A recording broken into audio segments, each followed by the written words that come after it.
sehingga sidang isbatnya dilaksanakan melalui video conference. Hal ini kita lakukan tentunya dalam rangka mencegah terjadinya penyebaran COVID-19. Sidang isbat baru saja selesai dilaksanakan, diikuti antara lain Ketua Komisi 8 DPR RI, Majelis Ulama Indonesia, penjabat eselon 1 dan 2 Direktur Jenderal Bimas Islam, para pimpinan ormas Islam atau yang mewakili, para ahli ilmu falak atau astronomi dari UIN, IAIN, Ketua 8 Lembaga Penerbangan dan Antariksa Nasional, perwakilan BMKG, Badan Meteorologi, Klimatologi dan Geofisika, BOSA ITB, Institut Teknologi Bandung, BIG, Badan Informasi Geospasial dari Planetarium Jakarta, dan tentunya juga para anggota tim Falakiyah Kementerian Agama.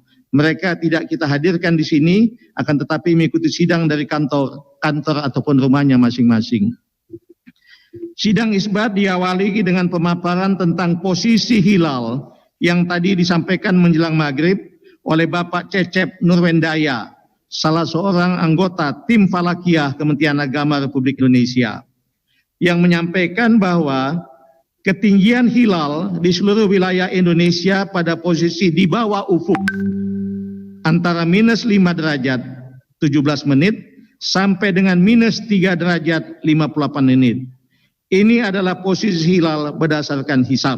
Saya ulangi, ketinggian hilal di seluruh wilayah Indonesia pada posisi di bawah ufuk antara minus 5 derajat 17 menit sampai dengan minus 3 derajat 58 menit. Ini adalah posisi hilal berdasarkan hisab.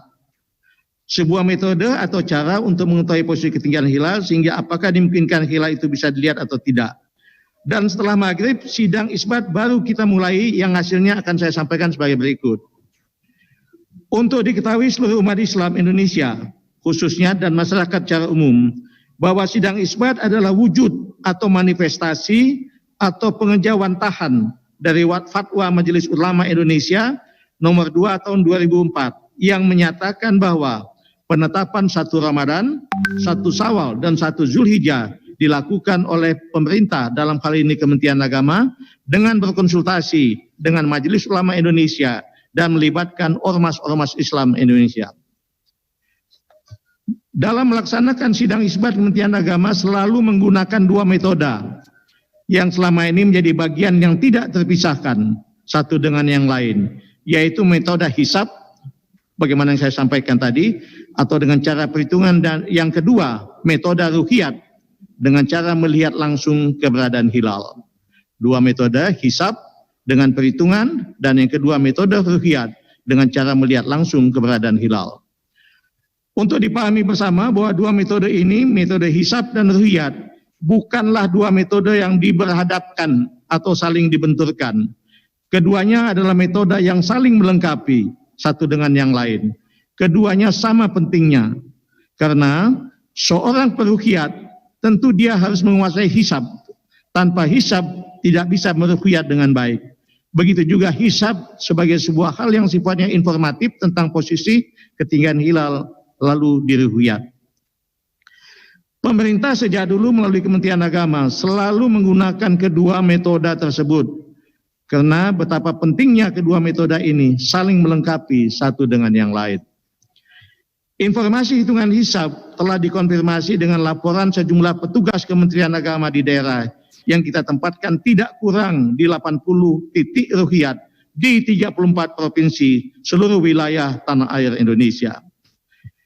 Dari 80 titik, semua melaporkan tidak melihat hilal sebagaimana yang dilaporkan oleh Direktur Urusan Agama Islam dan Pembinaan Syariah. Saya ulangi, semuanya melaporkan tidak melihat hilal sebagaimana dilaporkan oleh Direktur Urusan Agama Islam dan Pembinaan Syariah. Oleh karenanya dengan 2 hal tadi, yaitu hisab posisi hilal masih di bawah ufuk, dan lalu kemudian laporan ruqyatul hilal tidak melihat hilal, karenanya sidang isbat secara bulat menyatakan bahwa 1 Syawal tahun 1441 Hijriah jatuh pada hari Ahad atau Minggu tanggal 24 Mei 2020. Saya ulangi, Karenanya sidang isbat secara bulat menyatakan bahwa 1 Syawal tahun 1441 Hijriah jatuh pada hari Ahad atau hari Minggu tanggal 24 Mei 2020. Inilah hasil sidang isbat yang baru saja kita laksanakan dan kita sepakati bersama.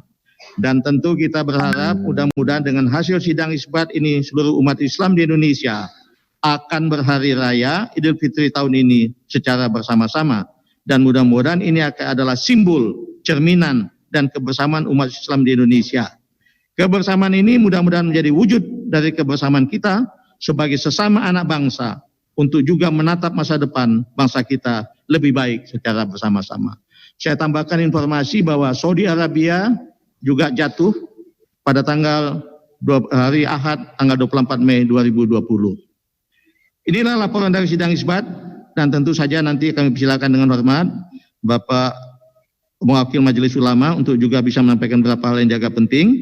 Juga nanti Bapak Ketua Komisi 8 DPR RI dan mohon juga Bapak Wakil Menteri Agama bisa menambahkan beberapa informasi yang perlu diketahui oleh para pemirsa. Selanjutnya dengan hormat saya silakan Wakil dari Bapak Majelis Ulama, silakan. Bismillahirrahmanirrahim.